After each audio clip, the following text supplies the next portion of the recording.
Kalau kita bicara bagaimana antusiasme dan juga lebih dalam lagi jelang laga krusial Timnas kontra Bahrain besok Selasa malam.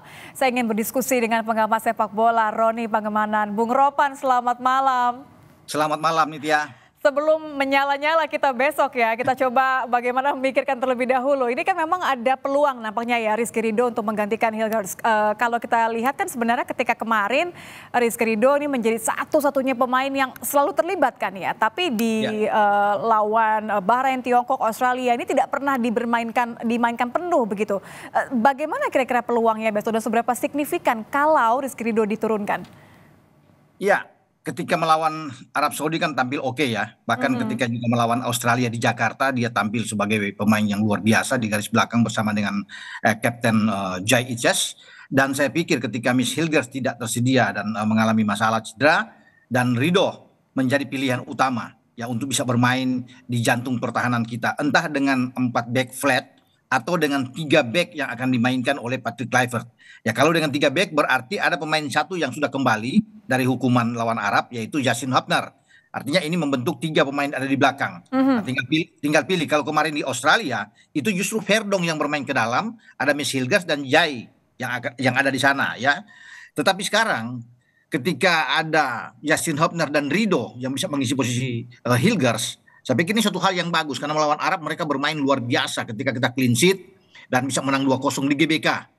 Dan mereka bertiga sudah punya chemistry yang baik yang saya pikir ya, yang terjalin dengan baik, komunikasi mereka jalan, dan tidak ada salahnya kalau Patrick Kluivert ataupun dengan Alex Pastoor sebagai asisten menempatkan Ridho untuk bermain lebih awal di babak pertama bersama dengan Jai Ices. Jadi kehadiran dia ini penting dan selalu Ridho akan termotivasi kalau bermain di depan publik sendiri. Dia ingin memperlihatkan yang terbaik ya, dia tidak ingin mengecewakan publik kita di GBK. Dan sama seperti Marcelino juga selalu tampil bagus kan. Kita tahu bersama Marcelino bisa membuat 2 gol lawan Arab Saudi.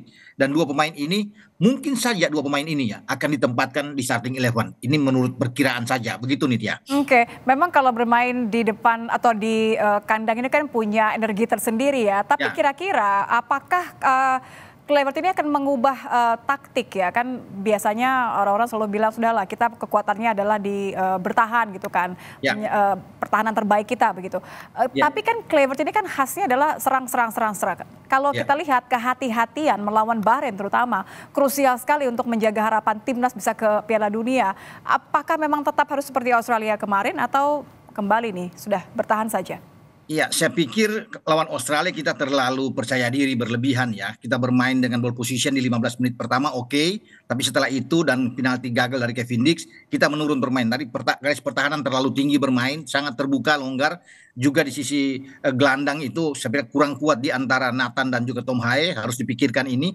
Dan saya lebih setuju dengan pemikiran dari seorang Alex Pastoor yang mengatakan bahwa ciri bermain kita lebih bagus counter attack, memperkuat di belakang, dan itu memang baik. Dan itu kan yang kita lakukan melawan Arab ya, kita tampil baik dengan Australia juga, kita bisa imbang di kandang dan mereka bermain dengan sangat sabar ya, ketika itu tidak terburu-buru bermain. Nah itu yang harus ditampilkan saat menghadapi Bahrain. Jadi bermain dengan sabar, tenang saja. Boleh penguasaan bola ball position kita dapatkan, kita kuasai sesuai keinginan Kluivert, tetapi kita tetap harus berkonsentrasi untuk rapat di garis pertahanan karena mereka punya pemain-pemain tengah. Kalau Bahrain ini kan hanya menempatkan 1 pemain. Ketika melawan Jepang kemarin, itu hanya Mehdi Abdul Jabbar ada di depan. Tapi gelandang mereka 5 ini kuat. Bahaya. Jadi makanya kita harus perkuat lagi di tengah. Kita penuhi di tengah itu sehingga mereka tidak punya ruang banyak untuk bisa memberikan bola, mengalirkan bola ke depan kepada Mehdi. Nah ini akan menjadi pemikiran saya pikir. Dan Bahrain itu harus menang. Setelah kalah lawan Jepang, mereka ingin menang lawan Indonesia. Karena hanya dengan kemenangan melawan Indonesia, peluang mereka terbuka. Demikian juga kan dengan kita. Kita tidak boleh seri apalagi kalah. Makanya ini pertandingan yang bagus, tapi kita diuntungkan dengan bermain di kandang dan menempatkan Ragnar Oratmangun serta Yasin Hopner. 2 pemain ini sudah kembali setelah tidak bermain di Australia. Jadi itu modal kita yang kuat. Dan belakang tetap harus menjadi perhatian. Ya jangan terlalu jauh meninggalkannya di belakang karena jarak kemarin antara Hilgers, antara Jai, kemudian dengan Verdong itu terlalu jauh. Apalagi 2 gelandang bertahan kita kan, Tom dengan Nathan itu tidak rapat dan itu dikeluhkan oleh asisten pelatih juga oleh Dani Lansat. Semoga ini dilihat ada evaluasi dan kita bisa mendapatkan starting 11 terbaik yang dipikirkan oleh para asisten dan juga dengan Kluivert untuk bisa menghadapi Bahrain gitu. Jadi strateginya tidak hanya taktis tapi juga oportunis ya kalau melihat bagaimana sisa peluang ya. Bicara kesiapan, Bung Ropan, saya ingin mengajak Anda untuk mendengar terlebih dahulu. Kita ada pernyataan dari Coach Kluivert dan juga Marcelino yang mengatakan sudah siap untuk laga esok. Kita dengar terlebih dahulu. Well, we're preparing very good for the game for tomorrow. Everybody's fit. Looking forward to the game tomorrow. We have a really good confidence that we can have a good result with a very good, dedicated, mindset. So we're very happy to play tomorrow. Kalau dari saya, seperti apa yang kata Coach Patrick, kita sudah siap 100% dan kita sudah evaluasi dengan pertandingan kita melawan Australia dan kita akan menatap pertandingan Bahrain dengan sangat-sangat serius. Kita akan menunjukkan siapa kita di pertandingan berikutnya. Pas sekali seperti apa ada yang katakan Bung Ropan, sudah evaluasi dari pertandingan Australia kemarin. Anda melihat bagaimana membaca mental para pemain, terutama bahwa akan main di kandang, mendapatkan boost energi, tapi juga pertaruhannya semakin besar. Ya, mereka tentunya sekarang kalau saya lihat sudah move on ya, melupakan hasil yang ada di Sydney dan sekarang menatap fokus melawan Bahrain karena ini pertandingannya penting. Situasi yang sama didapatkan kita ketika lawan Arab. Secara back to back kita kalah lawan Cina, kalah lawan Jepang. Itu pemain-pemain agak menurun, tetapi kemudian mereka bangkit ketika itu termotivasi bahwa harus menang melawan Arab Saudi jika ingin terus bisa berlanjut ke pertandingan berikutnya lawan Australia, Bahrain, Cina dan juga dengan Jepang. Dan itu mereka lakukan dengan baik. Semua tampil dengan sangat termotivasi. Dan kita bisa lihat hasilnya bagus. Bahkan Arab tidak bisa membuat gol. Hal yang sama ini dialami juga saat menghadapi Bahrain. Dan saya pikir dengan Marcelino tadi diajak untuk ikut dalam preskon, dia sudah pasti akan dimainkan. Karena biasanya pemain yang diajak oleh pelatih untuk berbicara di depan media, itu pasti akan main. Jadi bisa ditebak nanti, Kluivert akan memainkan 3 di depan.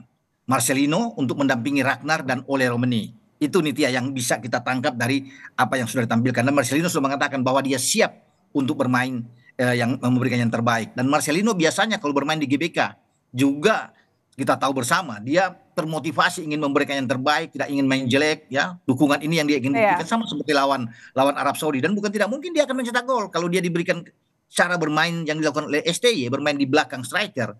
Karena lawan Arab kan sana ada Rafael Struijk waktu itu dengan Ragnar. Nah sekarang ada Ole dan Ragnar, dia ada di belakang, dia selalu akan coming from behind, dia akan balik dari belakang untuk muncul. Nah ini bagus buat kita nantinya bermain dengan 3 karena kita akan butuh gol.